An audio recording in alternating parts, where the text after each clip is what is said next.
मुख्यमंत्री जी ने यहाँ पर हरियाणा राज्य परिवहन का डिपू तो दिया ही, उसके साथ साथ 87.5 करोड़ रुपए की लागत से मोस्ट टेक्निकल वर्कशॉप भी हमें यहाँ पर दी, जिससे कारण आज पंचकूला के अंदर 175 जो है बसें जो है हरियाणा राज्य परिवहन पंचकूला के नाम से चलती है। खेलों की दृष्टि से स्पोर्ट्स के अंदर हमने 2017 के अंदर पंचकूला के अंदर खेलो इंडिया करवाया। आज का देवीलाल स्टेडियम के अंदर 5000 लोगों की सीटिंग कैपेसिटी का सबसे बड़ा एयर कंडीशन हॉल आज वो जो बन करके तैयार हो चुका है, उसके अंदर 12 गेम्स खेली जा रही हैं। आज यहाँ पर अंतर्राष्ट्रीय स्तर का वॉलीबॉल स्टेडियम, अंतर्राष्ट्रीय स्तर का बास्केटबॉल स्टेडियम, अंतर्राष्ट्रीय स्तर का हॉकी स्टेडियम, जिसको देखना हो जाकर के तो देवीलाल स्टेडियम के अंदर देख ले जाकर के क्या क्या बना है। मैं भाई और बहनों आपसे कहना चाहता हूं, कुछ लोग जिनकी आंखों के ऊपर पर्दा लगा हुआ है, जिनकी आंखों के ऊपर पट्टी बनी हुई है, वो ये कहते हैं कि पंचकूला के अंदर एक भी ईंट नहीं लगी। ऐसे लोगों को मैं कहना चाहता हूं, आंखों पर से पट्टी उतारिए, आंखों का पर्दा खोलिए, आंखें खोल करके देखिए कि जो पंचकूला के अंदर विकास हुआ है वो सब आपके सामने है। हमने तो किताब छपवाई है। मैंने कहा तो भाई चंद्रमोहन जी, आप 18 साल तक यहाँ पर विधायक रहे, आप कोई 18 काम जो पंचकूला के विकास के लिए किए हो वो जनता को जरूर बताए। आपने कहा मैं पंचकूला को पेरिस बनाऊंगा, 1993 में भी कहा था कि पंचकूला को पेरिस बनाऊंगा। 18 साल विधायक रहने के बाद भी पंचकूला को पेरिस तो क्या, वो पंचकूला को पंचकूला भी नहीं बना पाए, और आज भी कह रहे हैं कि आप मुझे वोट दीजिए, मैं पंचकूला को पेरिस बनाऊंगा। भाई चंद्रमोहन जी, अगर 18 साल के अंदर पंचकूला को पेरिस नहीं बना पाए तो 5 साल में कैसे पेरिस बनाएंगे? ये जो पंचकूला की जनता पूछती है, क्योंकि समय बहुत हो चुका है। बहुत सारी चीजें हमने विकास की दृष्टि से की है। मैं आप सबका बहुत बहुत धन्यवाद करता हूं, आभार व्यक्त करता हूं कि आप इतनी बड़ी संख्या में यहाँ पर आदरणीय अपने मुख्यमंत्री जी को सुनने के लिए यहाँ पर आए हैं। आपका बहुत बहुत धन्यवाद, बहुत बहुत आभार, धन्यवाद। जय हिंद, जय भारत। हेलो, धन्यवाद आदरणीय श्री जानचंद गुप्ता जी। और अब आगे जिसका इंतजार था, आज हमारे मुख्य अतिथि श्री आदरणीय पुष्कर सिंह धामी जी, जो हमारे बीच में उत्तराखंड से चलकर आए हैं, और आज हम उनकी बातें सुनेंगे और हम तो ये आश्वासन दिलाते हैं कि जो आज हमारी इतने दूर से चल के आए हैं, हमारे भारतीय जनता पार्टी की स्थिति और आज जरूर मजबूत होंगे। आदरणीय पुष्कर सिंह धामी जी। ये भारत माता की, भारत माता की, मनसा देवी की, मां काली मैया की। पंचकूला के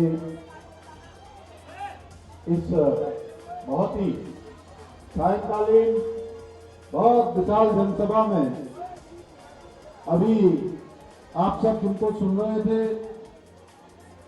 आप सबके आशीर्वाद से जिन्होंने पंचकूला क्षेत्र के लिए अनेक काम किए हैं, और मैं देख रहा था कि अगर जल्दी में होती तो कई घंटों तक वो बोलते रहते। उन्होंने किताब छपवाई है 121 कामों की, 121 कामों की, और ये कोई किताब ऐसी वैसी किताब नहीं है, कोई भी पता कर सकता है। जो लोग आज हवाई बातें करने आपके सामने आए हैं, हमारे ज्ञानचंद जी को मैं बहुत पहले से जानता हूं, बहुत छोटे से मैं उनसे परिचित हूं। उन्होंने जिस प्रकार की कार्यशैली को जीवन में अपनाया है, आप सबने जिनको लंबे समय तक 1 दशक तक अपनी सेवा का अवसर प्रदान किया है, आप सबके बीच में फिर से भारतीय जनता पार्टी जिनको प्रत्याशी बनाकर आप सबकी सेवा के लिए भेजा है। जो काम उन्होंने आगे बढ़ाए उन कामों को पूरा करना है, बहुत सारे नए कामों को शुरू करना है। ऐसे हमारे इस क्षेत्र के प्रत्याशी और विधानसभा के अध्यक्ष आदरणीय ज्ञानचंद गुप्ता जी, भारतीय जनता पार्टी के सम्मानित जिलाध्यक्ष भाई दीपक शर्मा जी, लोकसभा में हमारे यहीं से प्रत्याशी रहे भाई सुभाष शर्मा जी, श्री हरेंद्र मलिक जी संयोजक विधानसभा, योगेंद्र शर्मा जी, जेपी जांगड़ा जी, शंभू गुप्ता जी, मेरे साथी श्री विनय रोहला जी, विनय पांडे जी, अरविंद निषाद जी, ओम प्रकाश भट्ट जी, जो हमारे पूरे उत्तराखंड प्रदेश सेल के संयोजक है, श्री निर्मल सिंह जी, समस्त हमारे मंडल अध्यक्ष, बूथ अध्यक्ष, पंचकुला विधानसभा क्षेत्र के आए हुए सभी मेरे बड़े बुजुर्ग, सभी उपस्थित माताएं बहनें और मेरे नौजवान साथियों, उपस्थित पत्रकार मित्रों, छायाकार बंधुओं, मैं देख रहा हूं बहुत सारे हमारे बड़े बुजुर्ग माताएं बहनें नौजवान घरों की छतों पर बैठी हैं, बालकनियों पर बैठे हैं। मैं आप सबका देवभूमि उत्तराखंड के मुख्य सेवक के रूप में आप सबका इतनी बड़ी संख्या में आने पर अपनी ओर से आप सब लोगों ने मेरा स्वागत किया, मेरा अभिनंदन किया। मैं भी दोनों हाथ जोड़कर सिर झुकाकर अपने बड़े बुजुर्गों का, माताओं बहनों का, नौजवानों का बहुत स्वागत करता हूं, अभिनंदन करता हूं और इस मां मनसा की पवित्र भूमि को शीश नुमाकर प्रणाम करता हूं। भाइयों बहनों, मैं आज आप सबके बीच में आप सबके जाने पहचाने टेस्टेड एंड ट्रस्टेड ऐसे प्रत्याशी आदरणीय ज्ञानचंद गुप्ता जी के लिए आप सबका आशीर्वाद मांगने के लिए देवभूमि उत्तराखंड से आया हूं, आप सबका समर्थन मांगने के लिए आया हूं और आगामी 5 अक्टूबर को होने वाले विधानसभा के चुनाव में भारी मतों से कमल का बटन दबाकर आदरणीय ज्ञानचंद गुप्ता जी को विजय बनाने का आशीर्वाद देने के लिए आप सबके बीच में आया हूं, क्योंकि आपके द्वारा दिया गया एक एक वोट पूरी पंचकुला के विकास को सुनिश्चित करेगा, यहाँ की उन्नति के लिए काम करेगा, समृद्धि के लिए काम करेगा और पूरे हरियाणा राज्य को आगे बढ़ाने का काम करेगा। भाइयों बहनों, हम सभी जानते हैं हरियाणा की जो सरकार पिछले 10 सालों से हमारे प्रधानमंत्री आदरणीय मोदी जी के मार्गदर्शन में चल रही है, उसने पिछले 10 वर्षों में पूरे हरियाणा की तकदीर और तस्वीर दोनों ही बदलने का काम किया था। मैंने अभी देखा जब ज्ञानचंद जी बोल रहे थे, वो एक एक करके इतने कामों की लंबी फेरिस्त गिना रहे थे, क्योंकि उन्होंने पूरा मन लगाकर तन मन और आत्मा से आप सबकी समृद्धि के लिए काम किया है, आप सबकी उन्नति के लिए काम किया है भाइयों बहनों। और हमारे प्रधानमंत्री आदरणीय मोदी जी का मंत्र सबका साथ, सबका विकास, सबका विश्वास और सबका प्रयास, इस मूल मंत्र के साथ हरियाणा की राज्य सरकार ने यहाँ के जन जन के लिए, एक गरीब परिवार के लिए, एक मातृशक्ति को, माताओं बहनों को आगे बढ़ाने के लिए, नौजवानों को आगे बढ़ाने के लिए, यहाँ के जन कल्याण के लिए काम किया है पिछले 10 वर्षों में। चाहे वो शिक्षा की बात हो, चाहे वो स्वास्थ्य की बात हो, चाहे वो पेयजल की बात हो या खेलों की बात हो, इन सभी क्षेत्रों में मजबूती से काम हुआ है, राज्य को आगे बढ़ाने का काम हुआ है। भाइयों बहनों, आप देख रहे होंगे आज कांग्रेस पार्टी के लोगों को जब कुछ नहीं मिल रहा है, आज पूरे देश के अंदर हो, दुनिया के अंदर हो, हमारे खिलाड़ी किसी प्रतियोगिता में भाग लेने जाते हैं तो हमारे प्रधानमंत्री नरेंद्र मोदी जी देश के पहले प्रधानमंत्री हैं जो खिलाड़ियों का प्रोत्साहन करते हैं, खिलाड़ियों का मनोबल बढ़ाते हैं। भाइयों बहनों, खेलने जाते हैं तब भी उनसे मिलते हैं, खेल कर आते हैं, पदक जीतते हैं तो भी उनका मनोबल बढ़ाते हैं और पदक जीतने से रह जाते हैं तो भी उनका मनोबल बढ़ाते हैं। एक तरफ हमारे प्रधानमंत्री खिलाड़ियों को, खेलों को आगे बढ़ाने का काम कर रहे हैं, दूसरी तरफ हरियाणा के विधानसभा चुनाव में कांग्रेस खिलाड़ियों को भ्रम में डालकर, खिलाड़ियों के जरिए आज राजनीति में जो है ऐसे काम करना चाहती है, लोगों को भ्रम में फैलाना चाहती है। इसलिए समय आ गया है आप सब लोगों को, जो ये कांग्रेस ने हमेशा भ्रष्टाचार की राजनीति की है, हमेशा भ्रष्टाचार में हरियाणा को ढकेलने का काम किया है। देश के अंदर 60 वर्षों तक एक पार्टी का शासन रहा है और वो पार्टी है कांग्रेस पार्टी। 2004 से लेकर 2014 तक किस प्रकार हरियाणा के अंदर भ्रष्टाचार के दलदल में इस प्रदेश को धकेलने का काम किया था, भाइयों बहनों, हम भूल नहीं सकते। हमको वो दौर अब किसी भी कीमत को वापस नहीं लाना है। आज मैं आप सबके बीच में आया हूं ये बताने के लिए कि पिछले सालों में किस प्रकार से काम हुआ है। कुल्ली मानेसर पलवल एक्सप्रेस के साथ ही हजारों करोड़ों की लागत से दर्जनों राष्ट्रीय राजमार्गों का निर्माण कराकर प्रदेश के हर जिले में राष्ट्रीय राजमार्गों से जोड़ने का काम हुआ है। वहीं दूसरी ओर राज्य का पहला विस्तृत हवाई अड्डा बनाने के साथ ही हरियाणा के रेल बजट को 10 गुना बढ़ाने का काम किसी ने किया है तो मोदी जी की सरकार ने और भारतीय जनता पार्टी की हरियाणा की डबल इंजन की सरकार ने किया है। 300 करोड़ से 3000 करोड़ का बजट रेलवे का करने का ऐतिहासिक काम किया गया है। इसके साथ ही आदमी मोदी जी ने दिल्ली से अब अंदौरा और दिल्ली से कटरा जाने वाली 2 वंदे भारत ट्रेनों का शुभारंभ किया है, जो हरियाणा को और बेहतर कनेक्टिविटी प्रदान होगी। आप सबको आवागमन में और सुविधाएं प्रदान होगी। भाइयों बहनों, हरियाणा की डबल इंजन की सरकार ने घर घर में स्वच्छ जल पहुंचाया है, लगभग 1.5 लाख युवाओं को सरकारी नौकरियां दी, 24 लाख गरीब परिवारों को मुफ्त गैस के कनेक्शन दिए हैं, 5.5 लाख विद्यार्थियों को निःशुल्क टैबलेट वितरित करने का अभूतपूर्व काम किया है।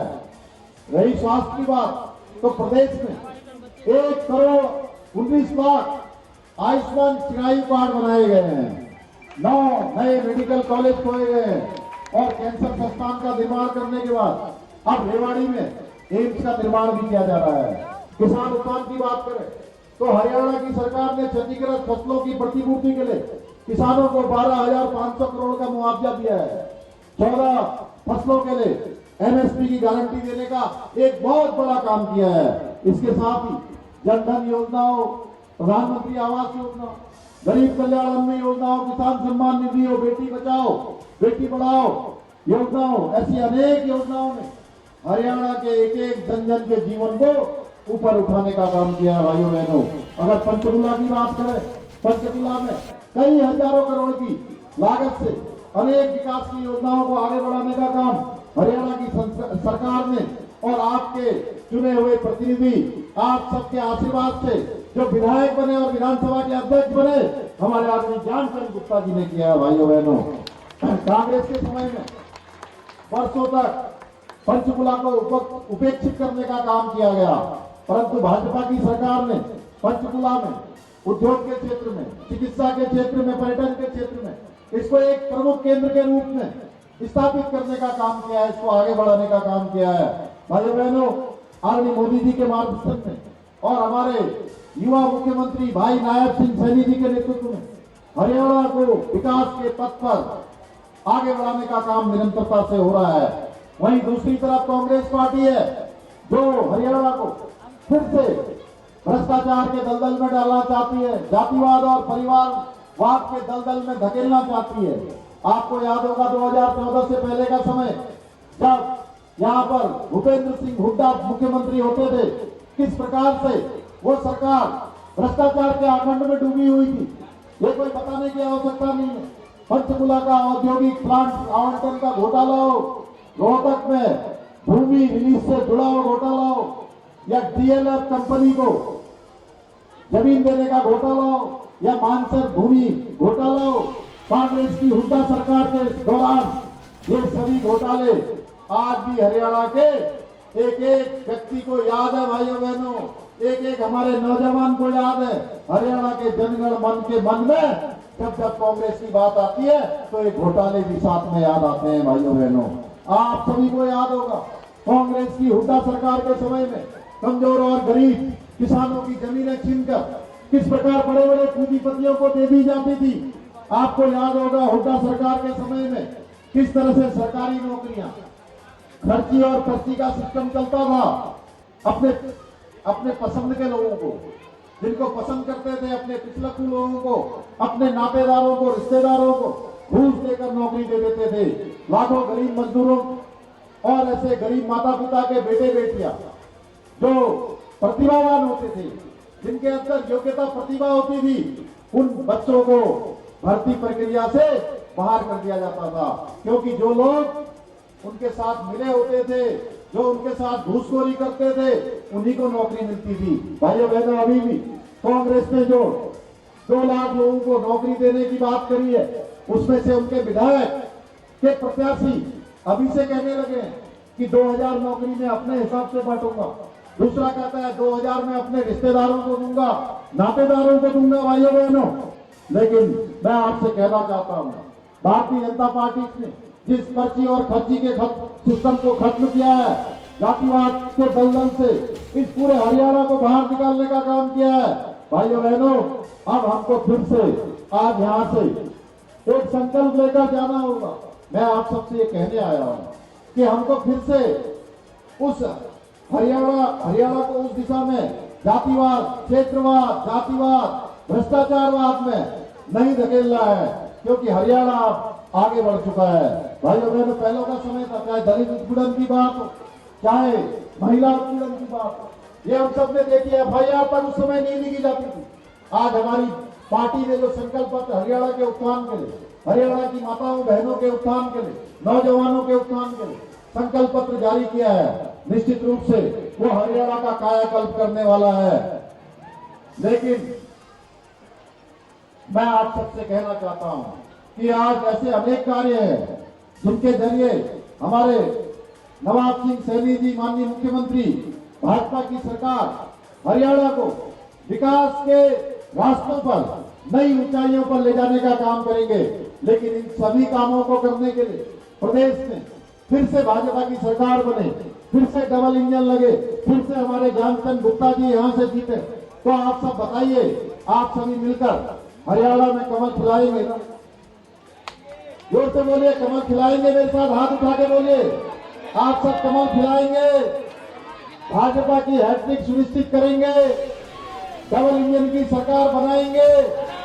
पंचकुला से ज्ञानचंद गुप्ता जी को जिताएंगे? भारी बहुमत से जिताएंगे? भाइयों बहनों, भ्रष्टाचारी, परिवारवादी और युवा विरोधी इस कांग्रेस को जड़ से खत्म करेंगे। मुझे आप सबका जोश, आप सबका उत्साह देखकर मुझे पूरा विश्वास है कि 5 अक्टूबर को आप सभी मिलकर हमारे भारतीय जनता पार्टी के यहाँ के प्रत्याशी आदरणीय ज्ञानचंद गुप्ता जी को भारी संख्या में वोट देकर विजय बनाएंगे और हरियाणा में फिर से डबल इंजन की सरकार बनाकर हमारे प्रधानमंत्री मोदी जी जो देश को आगे बढ़ाने के लिए एक तपस्वी की तरह काम कर रहे हैं, एक साधक की तरह काम कर रहे हैं, भारतवर्ष के 140 करोड़ लोगों को उनके जीवन को ऊपर उठाने के लिए काम कर रहे हैं, उनके उत्थान के लिए काम कर रहे हैं, उनको मजबूती प्रदान करने के लिए आपका कमल के फूल में दिया हुआ एक वोट उनको ताकत प्रदान करेगा। भाइयों बहनों, मुझे पूरा विश्वास है कि आप 5 अक्टूबर को अपना वोट भी देंगे, अपने साथ साथ अपने जानने वाले, पहचानने वाले, नातेदारों का, रिश्तेदारों का, आसपास रहने वालों का सबका वोट कमल के फूल वाले बटन पर डालने के लिए कहेंगे, कमल का बटन दबाने के लिए कहेंगे और फिर से एक बार यहाँ डबल इंजन की सरकार बनाएंगे जो मोदी जी के नेतृत्व में अनेक विकास के कीर्तिमानों को स्थापित करेगी। यही आप सबसे निवेदन करते हुए, आप सबका धन्यवाद करते हुए मैं अपनी बात को समाप्त करता हूँ। बहुत बहुत धन्यवाद। जय हिंद, जय भारत, भारत माता की, भारत माता की।